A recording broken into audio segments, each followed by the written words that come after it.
Good morning, everyone. On behalf of Workplace Health and Safety Queensland, welcome to yet another of our special presentations. This session is titled Safety Clutter and What to Do About It, and will be delivered by Dr. David Provan, a leading thinker and practitioner. I'm Chris Bombolis, the Media Manager at the Office of Industrial Relations, and I'll be your host for today. Firstly, can I acknowledge the traditional custodians of the land on which we meet today and pay my respects to their elders past, present and emerging. I'd like to extend that respect to Aboriginal and Torres Strait Islander peoples watching today. Safe Work Month is held every October and is all about raising awareness of work health and safety. This year, Safe Work Month is a little different thanks to COVID-19. If health and safety in your workplace feels weighed down by paperwork, rules and procedures, this is the session for you. Today we'll learn how to identify safety clutter, the accumulation of safety procedures, documents, roles and activities that are performed in the name of safety but may not actually contribute to the safety operational work and can even increase risk by creating negative beliefs and attitudes. Stand by, David's going to tell us what to do about safety clutter and how to remove it, including how to declutter without affecting legal compliance and certification. David is the former General Manager Health, Safety and Environment for Origin Energy. He has more than 20 years of safety management experience across several high hazard industries with international operations. He's the founder of safety consultancy firm Forge Works and also a part-time lecturer and researcher at Queensland's Griffith University. David has a Bachelor of Behavioural Science Psychology, Masters of Health Science, Risk Management and OHS, Masters of Business Administration Finance and a PhD in Safety Science, where his research thesis was titled, "What is the role of a safety professional? The identity, practice and future of the profession." Certainly well credentialed. And remember, there is a Q&A session at the end of David's presentation, and if you have a question for David, feel free to submit it via the chat box on your screen at any time, and we will get to as many of our questions that we can. So let's head down to Melbourne and welcome in David Provan. Thank you, Chris, and thanks to Workplace Health and Safety Queensland for putting on such a great series of events. But most importantly, thanks to everyone who's joining. It's a strange world at the moment in Melbourne, as I'm sure it is for everyone. But it's really nice to know that there might even be about 2,000 people that are joining me in this conversation this morning about something that I'm really passionate about. And well, I suppose I'm not really passionate about safety clutter. I'm really passionate about the opposite of safety clutter, which is safety effectiveness. And I think that's the question that we want to get to today, which is how effective are the things that you're doing in your organisation for safety to reduce the risk, the safety risk that your workers face. And so safety clutter is a term that we coined when we started looking at all these things that organisations do and what works and what doesn't work. And it's kind of like looking around your house at all the stuff that's in your house and how useful all of those things are for the way that you live your life every day. So what I want you to do, first of all, is maybe start by thinking about what you do in your organisations to keep your workers safe. So, you're probably thinking about the forms that they fill out, the procedures that they follow, the training that you give them.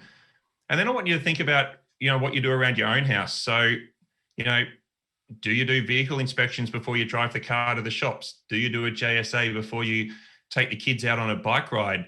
So what do you rely on in your life outside of work to keep yourself and your family and that safe? And how the same or how different is that from what you rely on in your organizations to keep your people safe? And that's some of the fundamental assumptions that we want to address in this conversation today.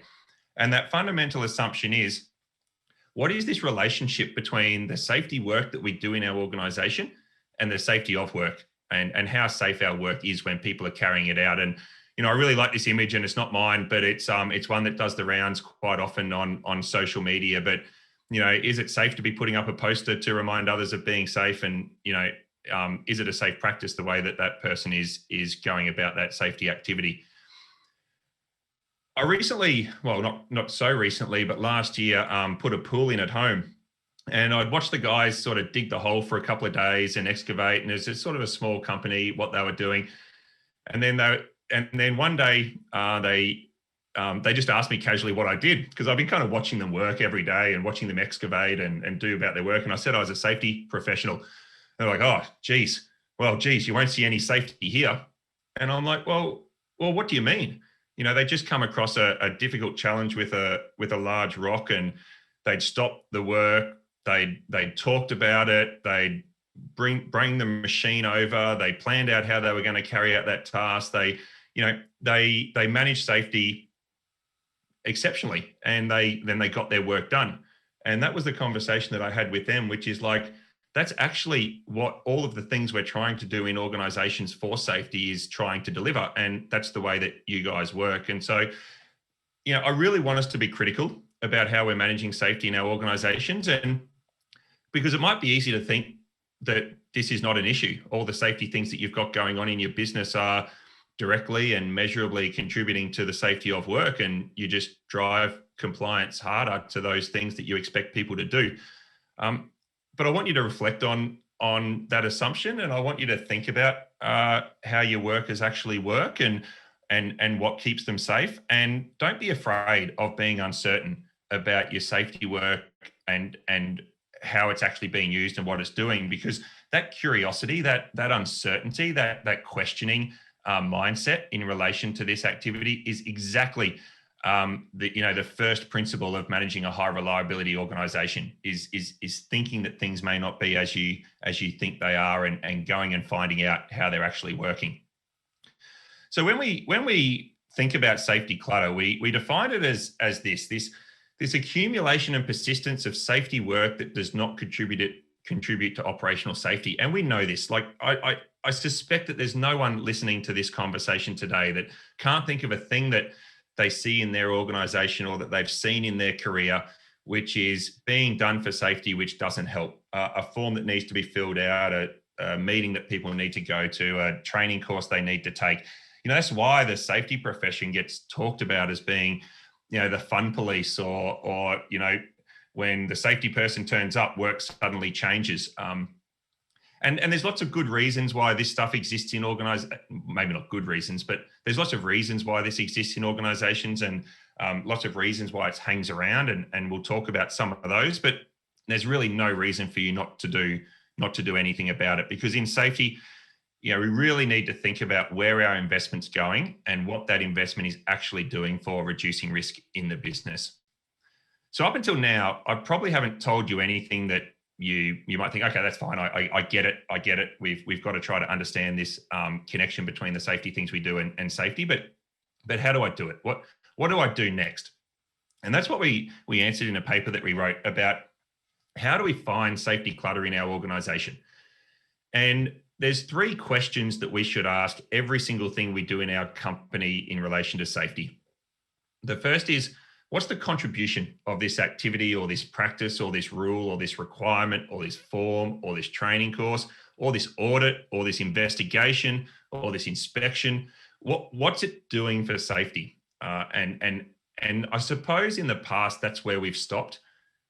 Just making an assumption about that question, that's where we stop. So we go, okay, we want people to inspect their vehicles before they drive them to make sure they're in safe working order. Okay, so how do we make sure that people do that? Okay, well, we're going to make them fill out a form or a checklist when they drive.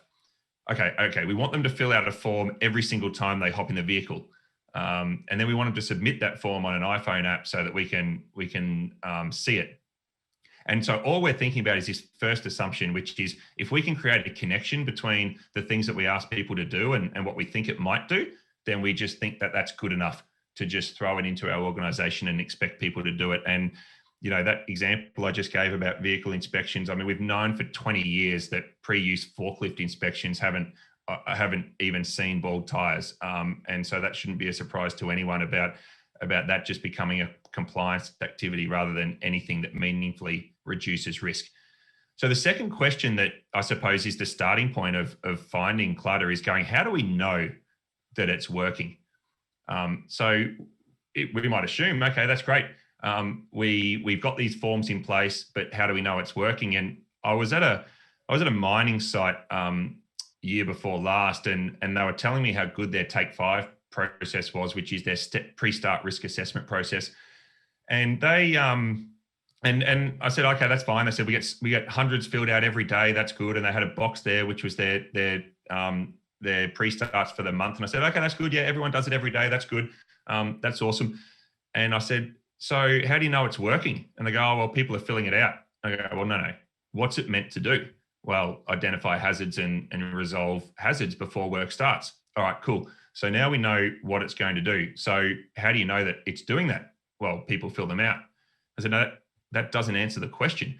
So I said, okay, let's get the last month's worth of box. And we tipped out 8,000 of these cards. And just to prove a point, or just to help this company move forward, we went through every single one of those cards. And there were 2 that had identified a hazard. And so you can do the math, 7,998 roughly, that were just tick, tick, tick, tick, tick, sign off.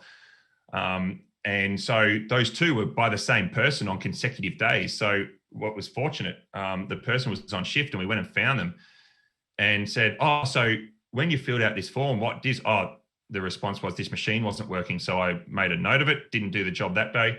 And then came back the next day, filled out the form again, machine was still broken, submitted my form, came back the 3rd day, the machine was still broken, job needed to be done, so I got it done.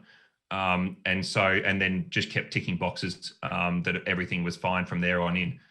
So I think that this idea of how do we know, how are we really being sensitive and close to the way that our organization is using the safety processes and practices that we put in place, and just getting things done or this surface compliance is not enough. And so that's this confidence. So every single safety process and practice and critical control and activity that you do, you should have some clear idea in your mind of what it's actually trying to contribute to your organization, and a clear, I hesitate to use the word measure, but a clear feedback loop about whether it's doing that for you or not. And then the third one, which is, do all stakeholders agree? And this is really important, dialogue in your organization. What do the safety team think about what you're doing? What does management think about what you're doing? What does the technical specialists think? And most importantly, the people who are kept safe by the process, what do the workers think? Do they all understand the why? I think Simon Sinek would say, start with why. Does everyone understand why this process and practice is important? Because what we've learned in safety clutter is mindset is probably the most important thing. I gave an example about pre-starts. You can have the exact same process in your organization, and you can have someone who sits there on a Sunday afternoon, which is the old, the 2 beer form, which is they have 2 beers on a Sunday afternoon and pre-fill their Take 5s for the week. So they only have to write the date on it and the time of when they're doing the job. Or you can have a Take 5 where a group gets together and they meaningfully discuss the way that work's going to happen and make changes and alterations to the way that they're, going to perform that task. Same process, same organization, different impact and outcome. And it's not just, you don't just get that by telling people to do it that way. I think we all know that people are more complicated than that. Just on that consensus, I just want to give one more example. We recently did a project with a large organization and their safety team, about 150 people, and we listed about 25 things that they do in their organization for safety. So all those things I said, safety audits, life-saving rules, permit to work, safety alerts, investigations, and all of these things. And ask the safety team what they feel on a scale of 1 to 5, these things contribute to safety risk reduction for work, where work happens. And more than half of those things got a neutral response, which means there's at least half the safety organization in that business that disagree that half of the things they're doing are contributing to actual safety outcomes in the business. And that should really, it upsets me. It should really upset everyone who's listening, that we're just not diligent and deliberate enough to know what the things that our organization is doing around safety is actually having in terms of an impact on risk reduction in the business. So there's 3 C's that you've got there that you can actually look at every process in your business and say, what is this meant to contribute? How do I know if it's doing that? And do all the people relevant to this practice agree? Great conversation to be having with your business. So why do we have this safety clutter in our organizations. And when I say we, I mean Dr. Drew Ray at Griffith University, Professor Sydney Decker, myself and others. We talk about this as being, it's so easy to add safety work. There's so many opportunities.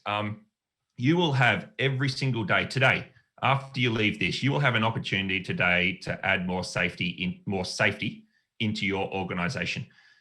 Every safety audit, every safety meeting, every safety management plan that you develop, every strategy,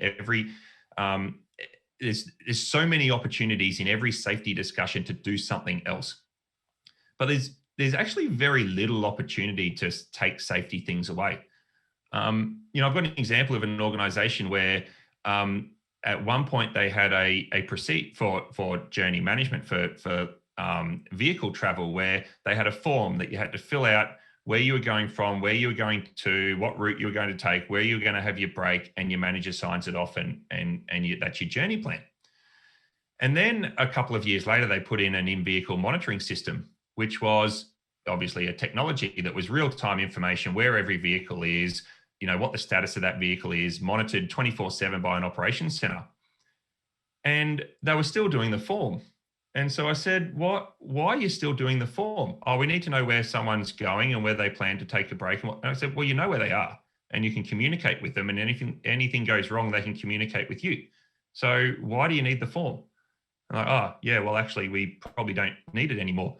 And it was just this mindset of actually, and do it as an experiment, which we'll talk about soon. Try and stop something in your organization for safety, even if you know the light vehicle inspections are doing nothing, even if you know the pre-start risk assessments are doing nothing, even if you know your induction people are falling asleep in your induction training, even if you know your audits aren't finding anything meaningfully.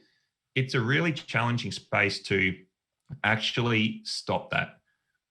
So that's why we want to write about this and talk about this, because unless you can have conversations about how effective your safety things are, anytime you try to challenge something for safety, you're automatically worried about being seen to not care about safety. So I don't want to do this form because it doesn't help. Well, no, you don't want to do this form because you don't care about safety.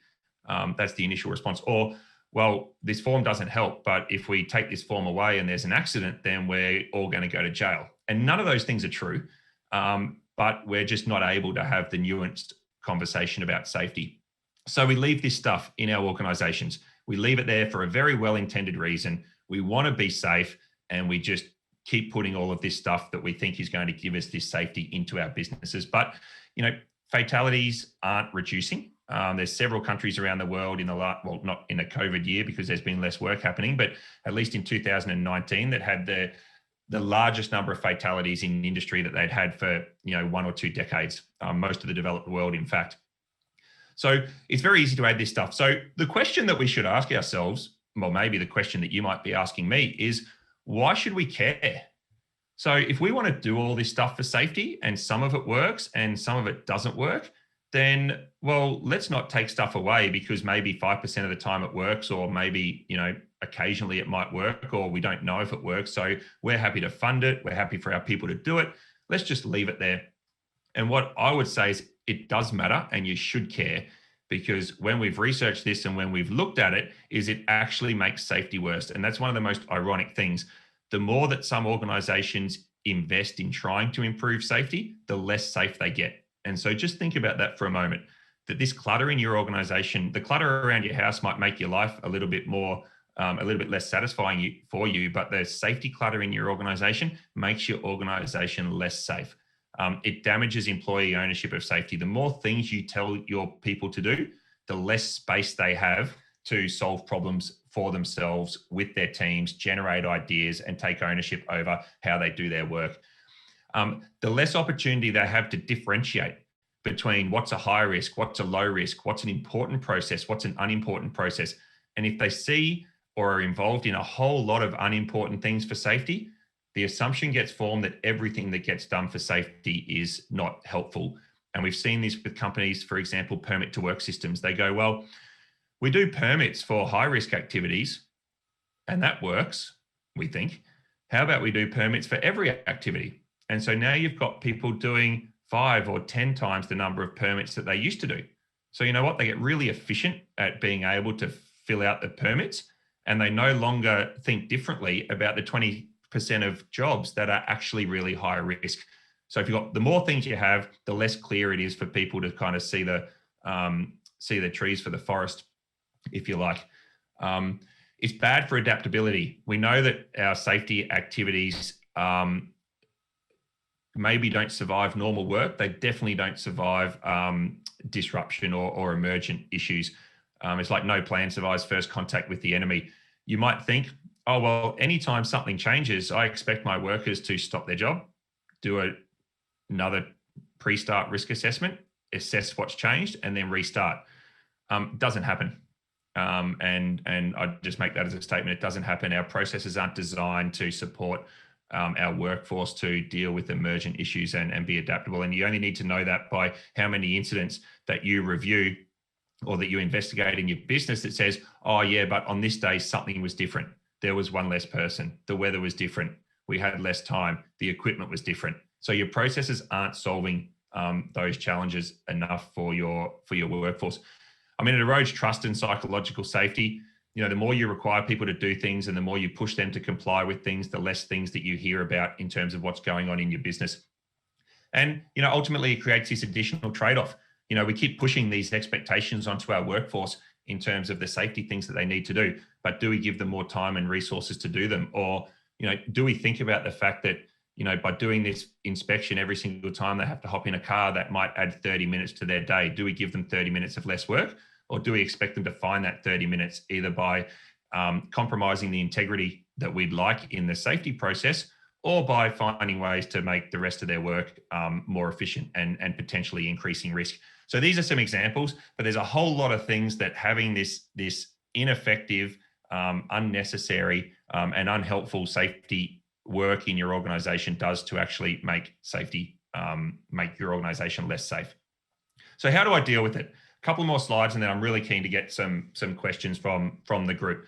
So start having conversations about the effectiveness of your safety work activities. It is a great thing for you to do as a safety person or a manager, to start having open conversations with your workforce about how safety work gets done. And when I say safety work, all of these safety things in your organization. How does it happen? How do people actually do it?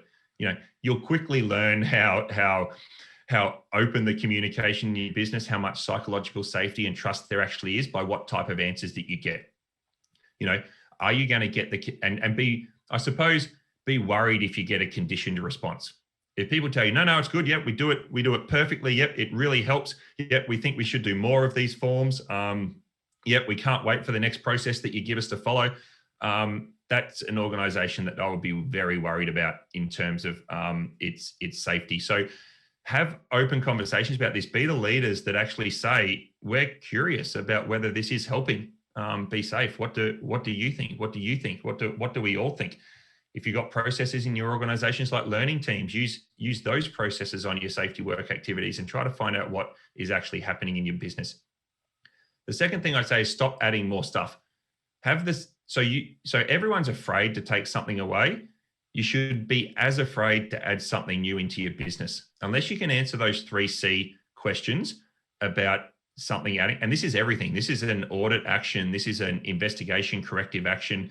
This is a safety strategy or a safety plan. Unless you can answer those questions of how is this going to contribute? How are we going to know if it's going to be making that contribution? And what does all the stakeholders think about it? Then don't put something new into your organization in safety until you can answer those questions, because it's unlikely in the long run to be effective. Find the low-hanging fruit. So, you know, show your organization that the sky's not going to fall in if you start taking some stuff away. So what I'd say is you'll find something really fast that no one thinks is helpful, and you've got no evidence to suggest that it's helpful, and take it away, and the sky's not going to fall in. And, you know, your organization will focus a bit more on other things and other things for safety, and that will be good. And follow that up, like I said, with a controlled removal trial. So, you know, again, based on the 3Cs, find out what's happening, change something, take something away, show the change that's made, and use that to go bigger in your organization. And the last one there is really passionate, as Chris introduced my PhD thesis. But really think about what role you want your safety people in your organization to be playing. Do you judge their success by how much safety work they put into your business and how much safety work gets completed? And that's going to drive them to push things into your organization that haven't, I suppose, been as rigorously thought through as I'm talking about in this presentation. So think about how you judge or how you create expectations around your safety professionals about the effectiveness of what's happening in your organization around safety.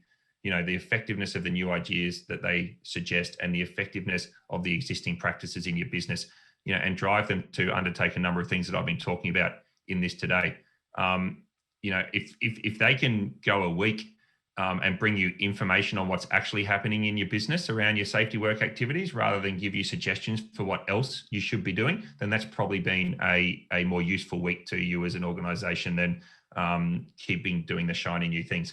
I just want to finish with the research. So look, there's been a number of projects that we've run through the Safety Science Innovation Lab and a number of other projects that have been run globally around some of these things about this connection between safety work activities and the safety of work, whether it's audits, whether it's risk assessment processes, whether it's all sorts of safety programs. This safety work has very little to do with how people work. So like I said, they might spend 15 minutes at the start of the day filling out forms, but then when they start their actual work, what they've done around safety beforehand has very little to do with how they actually work. It mainly actually just creates work for your supervisors, and that actually pulls them away from doing what you might want them to do in terms of supporting and supervising work.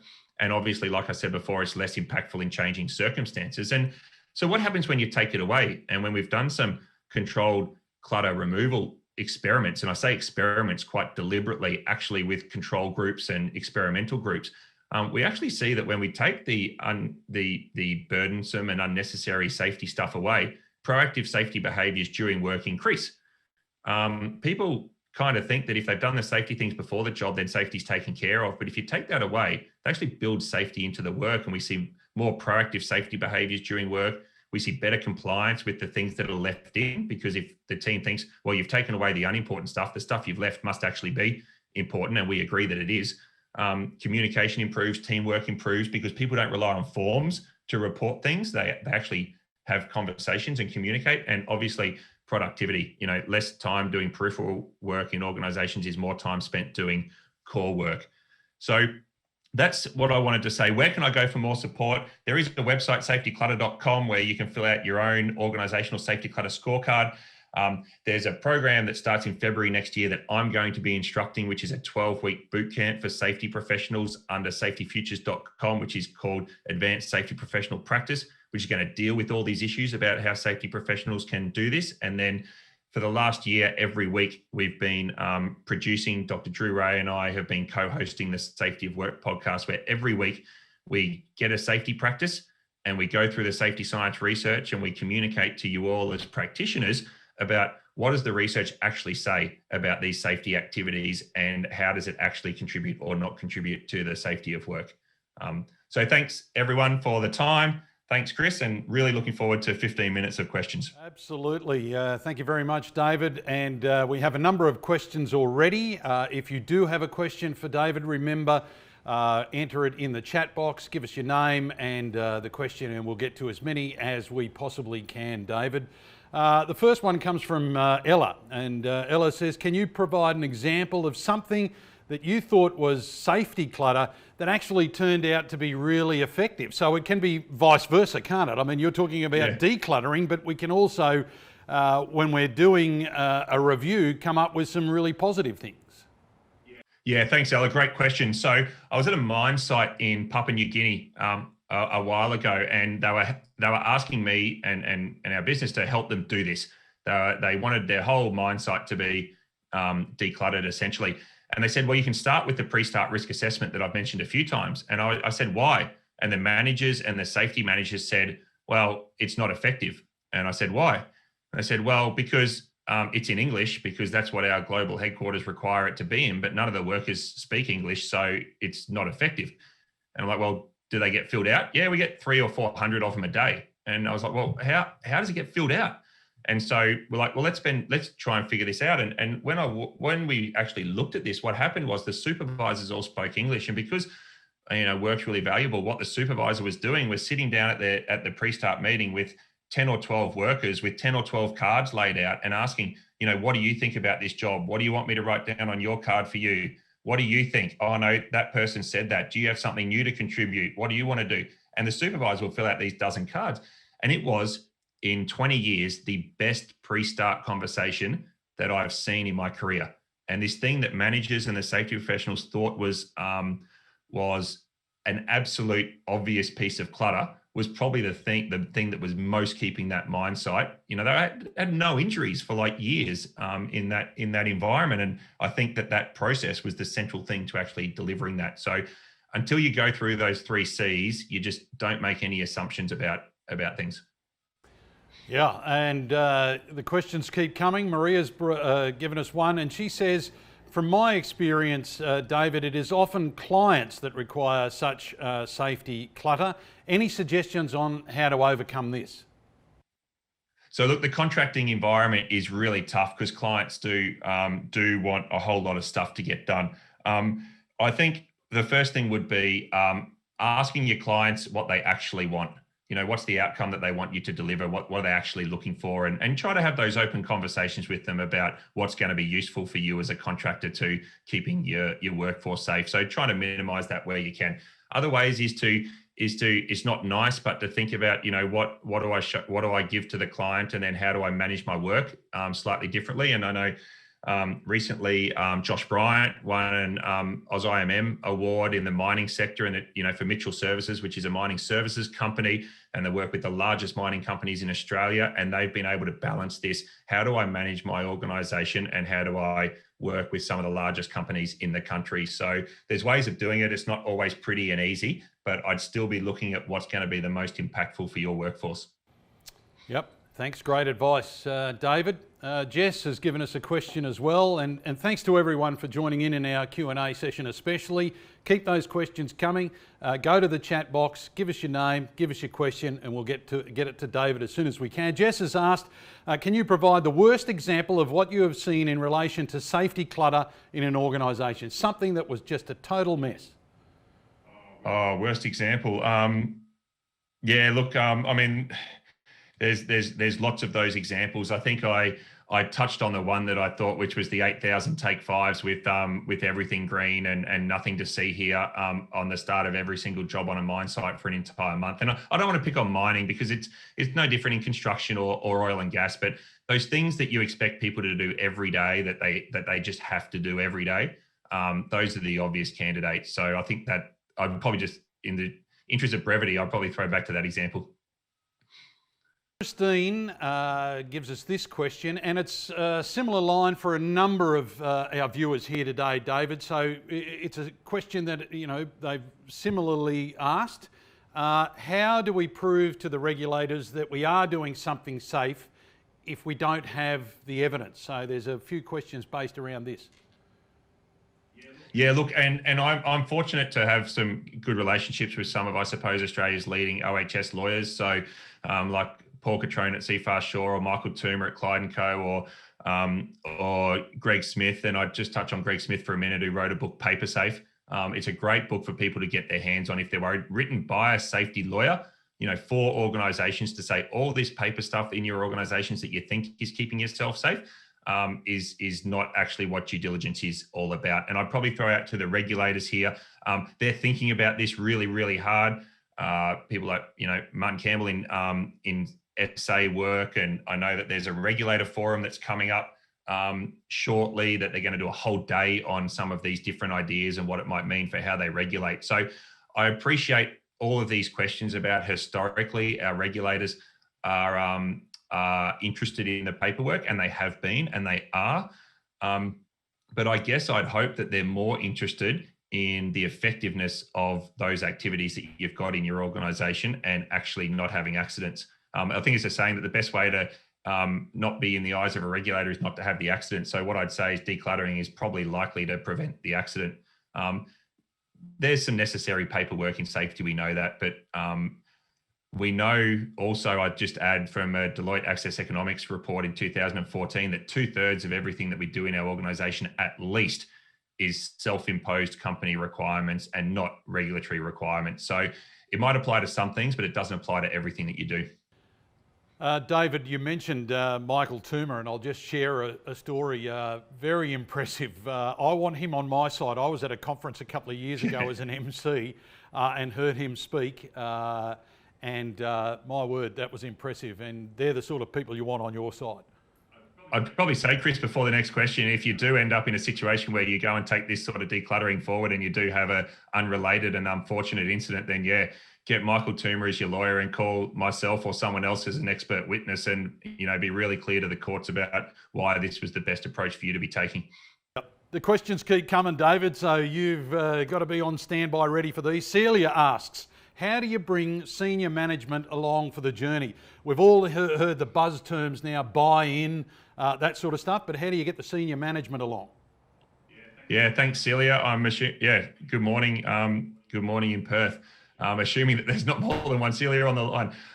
So look, it's I think I'd use two words with my executive, which is effectiveness and efficiency. And those words resonate with senior leaders, and they should resonate, and they should also resonate with safety people. Our job is to support work to get done consistent with the company's objective, but also to support work to get done safely, which is an important objective. So, we can use all these buzzwords like buy-in and that. We can use these safety buzzwords like safety two and safety differently, and even decluttering and things I've been talking about today. But talk to your executive about what I'm interested in as a safety person is every single thing we do in this company for safety, how effective is it at what we think it's there to do? And I don't think that's a question that any senior manager that I work with or any director that I work with on a number of boards would be disinterested in the answer to. And that's why I said at the very start, maybe let's talk safety effectiveness, not safety clutter. Thanks for joining us, everybody. Elise in particular has a question for you, David. She says, can you provide some examples of clutter that organisations have eliminated based on these discussions and discoveries? Yeah, look, Queensland Urban Utilities have done with their chat, like their pre-start risk assessment. And we talk about that a lot because it's something sort of that's pretty universal across industry and that, but they've taken that to a verbal process. So, they don't have to fill out forms. They don't have to write it down, did it in a very controlled way, involved the regulators in that process in Queensland where you guys all are, and train and support their people in how to have the conversation, which is what they actually wanted the form to do. But what you learn when you look at this is the form doesn't drive the conversation about risk that you expect to happen. What happens is the apprentice sits in the truck and fills out the form while people start setting up the job, and then the other guys come over and sign onto it. So actually thinking about how to do it, and then going, well, actually the form is part of the problem. We're better off giving people the capability in how to have the conversation, and then supporting and enabling and feeding back on how that conversation's going. So, that's one great example of going, actually, how do we get out of our own way and get some stuff done? So, I've seen companies stop auditing. I've seen companies stop investigating minor incidents and actually making a decision and saying, we're not going to investigate everything. We're only going to investigate things that, that we think we can learn from, and put all our resources into that basket. So I think you could probably look across every practice and find an organisation in the last couple of years that's either removed something or re-engineered something in a pretty significant way. We've had this request from a number of people. David, can you summarise the 3 C's again for us quickly? Okay. And you can get these slides and I can send you papers and hammer me on LinkedIn or anywhere if you want me to send you anything through. But contribution, confidence, and consensus. So being absolutely clear how that thing that you're doing contributes to safety, which risk, in what way does it help? How confident are you? What feedback, what information, what data, what gives you that belief that it's making that contribution? And then the third thing is consensus. If everyone doesn't agree, then no one agrees about the need to do it. So that contribution, confidence, and consensus. Again, the questions keep coming, so stand by. Tony, this is from Tony. How do you ensure that the removal of particular paperwork does not expose the company legally? Like you've touched on that earlier in your presentation, David, but Tony wants to know specifically how can we avoid legal issues because we're removing certain types of paperwork. So look, thanks, Tony. So I mean, I'm not a lawyer, and like we've mentioned already, a couple of far better people to provide this sort of safety advice. But I think any defense, a defense is exactly that. You know, what were we doing, and why did we think that was the most appropriate way to act? And a number of major disasters, you don't have to look past any disaster for independent investigation to be super critical of the things that don't add value. I think in Macondo, you know, the Chemical Safety Board in the US was so critical of the fact that they had 7 different risk management systems that were meant to apply to the jobs that were happening on the rig at that time, and said it was completely unrealistic for the organisation to expect the workforce and the local management to even know how to put those systems and processes into action consistent with the way the company expected them to. So, you know, I think if you look at Greg's book on paper safe and others, it actually, all those things that you've got in your organisation for safety and all that paperwork is probably actually setting up the prosecution more than it's setting up your defense, because if they can show that paperwork wasn't understood, that it wasn't followed, or one time it wasn't filled out, then they've sort of demonstrated that your safe system of work wasn't actually reliable and effective. So I don't think we see, I just don't think that legal liability, while it's it's irrational, while it's emotional for people, it's not a rational way to think about our liability as an organisation. So I know that's easy for me to sit here and just say, but if you're doing the work to understand how effective things are and changing or removing the things that aren't effective, then that's the best defence that you can build yourself. Which is interesting, because I go back to the Toomer situation, because Michael said at one stage, as a prosecutor, it was great because he quite often turned what the defence thought was a strength into his strength and turned it against them.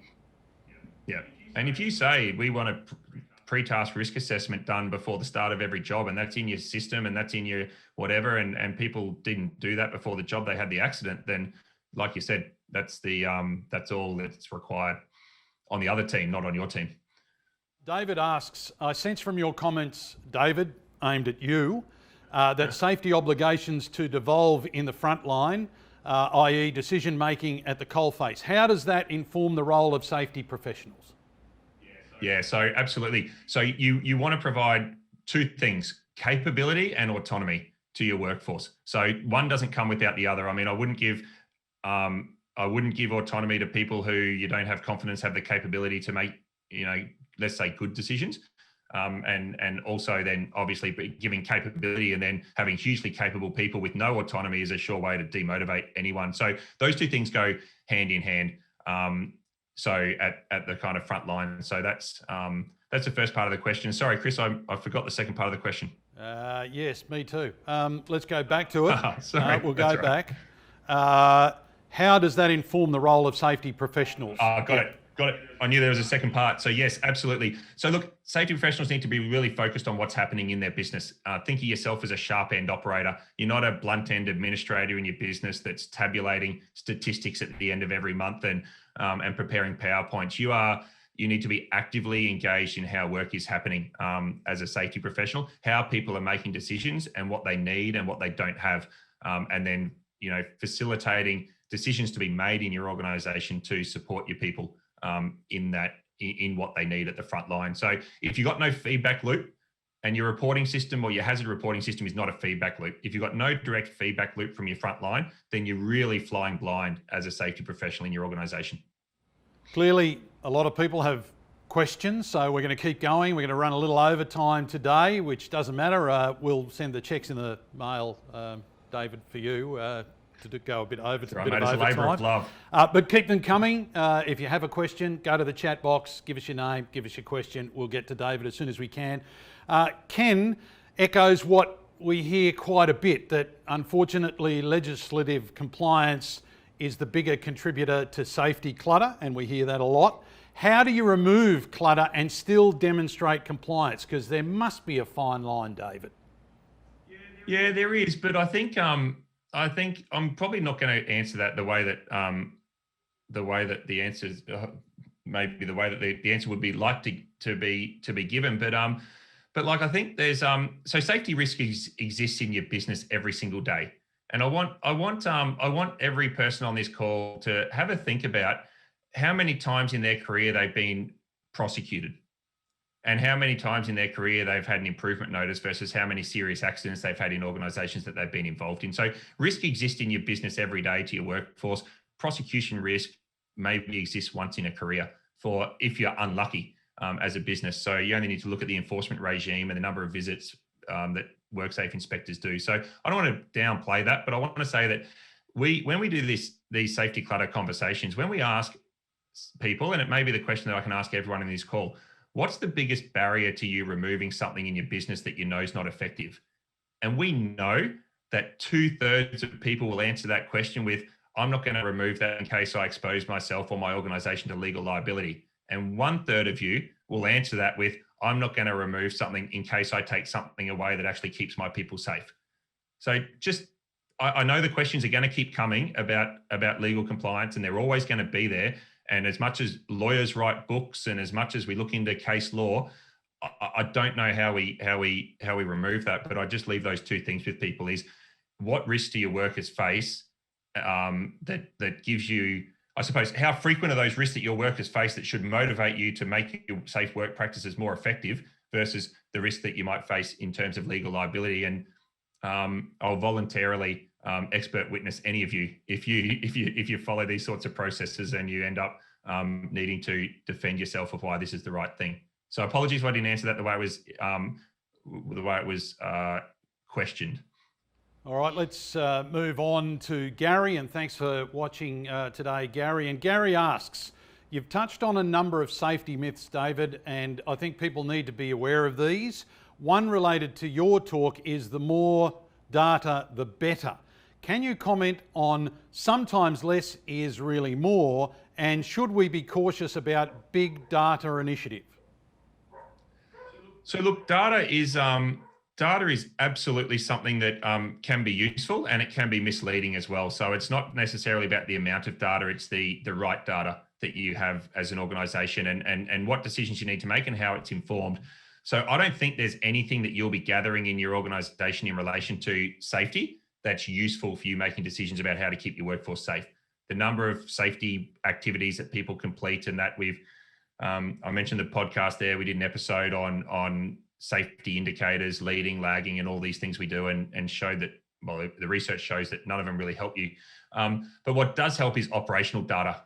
So, what's happening in your productivity, in your maintenance, and your expenditure, and your human resources, and all of this operational data that exists in your business, and finding ways, and we work with some organizations to bring that data. So when you sit down at your next safety conversation, your next safety management meeting, throw your safety report away, get a report from finance about who's over budget, who's under budget, which projects are overrun and delayed. Are people spending their maintenance budget? Are they not? What's going on in your equipment? Where have you got new managers? Where are you missing resources in your frontline safety critical roles? And use that data to have a conversation about what does this mean for safety risk in our business, and what do we need to go and get better answers to? So big data can be really useful if it's the right data. Thanks everyone for your questions, and thanks for your answers, David.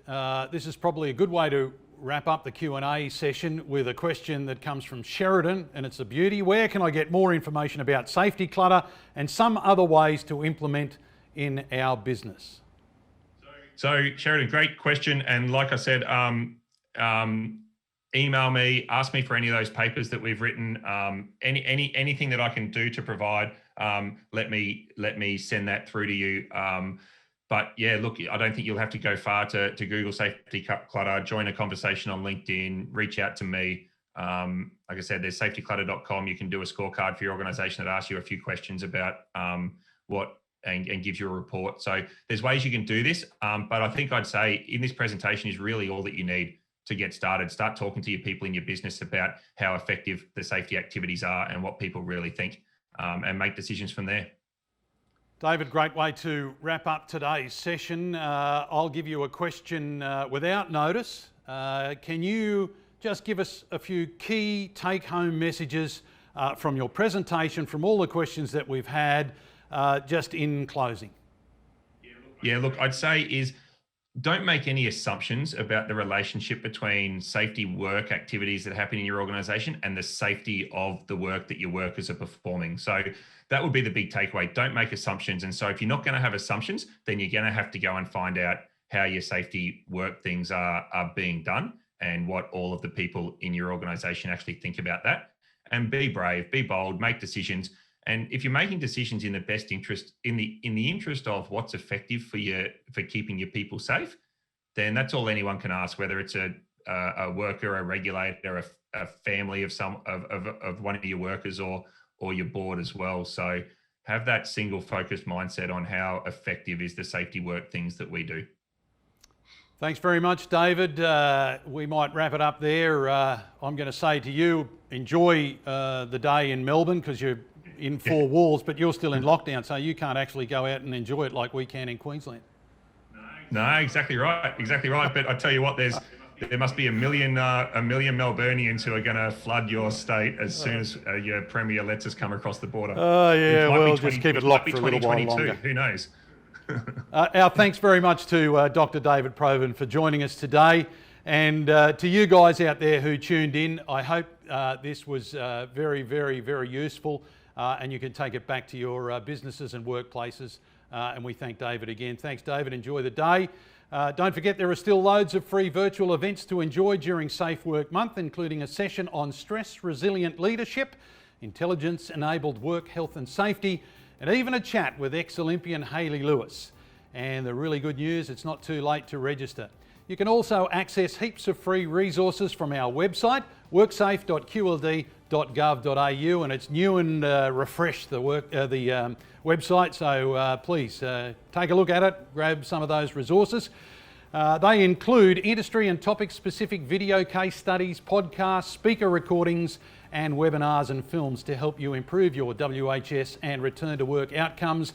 And the good news, David's presentation will be up online very, very shortly. So if you missed something, you want to go back and check something, it'll be up online on our website very, very soon. Again, ladies and gentlemen, thanks for tuning in today and supporting Safe Work Month 2020. And remember, work safe, home safe.